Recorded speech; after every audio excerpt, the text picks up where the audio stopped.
আমার তো মন চায় যে প্রথমে আগে এই মেয়েগুলোকে শায়েস্তা করি। হ্যাঁ, ছেলেগুলোকে তো করবোই, আগে মেয়েগুলোকে করি। শুধুমাত্র ওয়াজ নসিহত করে কাজ হবে না, সবাইকে কঠোর হতে হবে। আপনি আমাকে বলেন তো দেখি, আপনার মেয়ে কোন একটা ছেলের সাথে অবৈধ সম্পর্ক করেছে, আপনি কি এটা মেনে নিবেন? আপনারা যে কেউ হন, এখানে অনেক প্রশাসনের ভাই আছেন, আমি জানি, ঊর্ধ্বতন কর্মকর্তাও আছে এখানে, আমি জানি। এখানে আমার লেকচার রেকর্ড হচ্ছে, এটা আমি জানি। আপনি আমাকে বলেন বা আপনার সিনিয়রদেরকে বলান এই কথাগুলো মেসেজ পৌঁছান, তাদের ঘরে যদি তাদের মেয়ে কোনো ছেলের সাথে অবৈধ সম্পর্ক করে, তারা কি মেনে নিবে? তাদের মেয়েকে যদি কেউ ধর্ষণ করে, তারা কি মেনে নিবে? আপনার ছেলেটা যদি সমকামী হয়, আপনি কি মেনে নিবেন?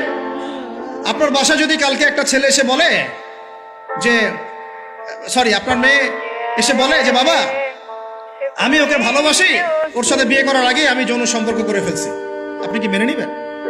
আপনি যদি জানতে পারেন কালকে আপনার মেয়ে গর্ভবতী হয়ে গেছে, আপনি কি মেনে নিবেন? আপনি যদি জানেন কালকে আপনার ছেলে আপনাকে এসে বলছে বাবা, আমি একটা ছেলেকে নিয়ে আসছি, ও ছেলেটা আসলে বাইরে ছেলে, ভিতরে মেয়ে, তাই আমরা বিয়ে করে ফেলছি, আপনি কি মেনে নিবেন? তো এটা নবী সাল্লাল্লাহু আলাইহি ওয়াসাল্লামের ফিলোসফি ছিল। একজন সাহাবী এসে বলেছিলেন, ইয়া রাসূলুল্লাহ, আমি ইসলামের সব মানতে প্রস্তুত আছি, খালি আমাকে জিনা করার অনুমতি দেন না। সাহাবীরা রাগ হয়ে গেছেন, এই কার সাথে কি কথা বলো, বেয়াদবি করতে। নবী সাল্লাল্লাহু আলাইহি ওয়াসাল্লাম বললেন, দাঁড়ান, দেখো তাকে ছাড়ো, আমি বুঝাচ্ছি।